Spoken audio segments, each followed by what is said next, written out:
Hello मित्रांनो, मी तुम्हाला काही गावरान माशाची माहिती सांगत आहे. हा आहे बोराई मासा म्हणते त्याला.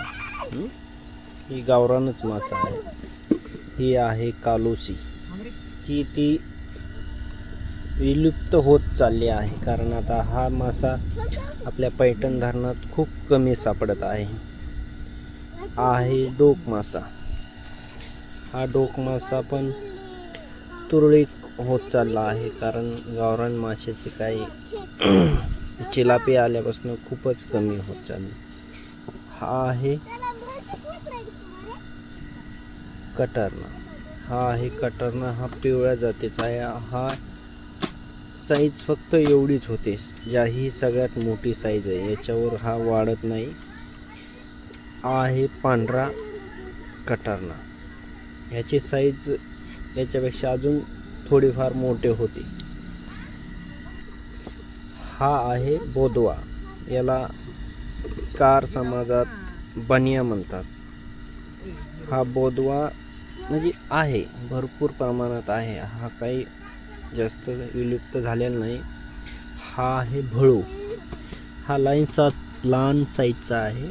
हा भळू 10 किलोपर्यंत 20 किलोपर्यंत होतो. हा याचं जे खाद्य आहे ते आहे की हा लहान माशांना वगैरे खातो. ही रानूमंडळ तर काय पाळायच लागली. आणि आहे मांगूर. हा गावरान मांगूर आहे. आता याचे काटे आम्ही तोडलेले आहेत. जर काटा मारला तर इच्छूसारखा त्रास होतो आपल्याला, इच्छू चावल्यासारखं. हा जिवंत आहे. हा पाण्याच्या बाहेर 3 घंटे राहू शकतो जिवंत.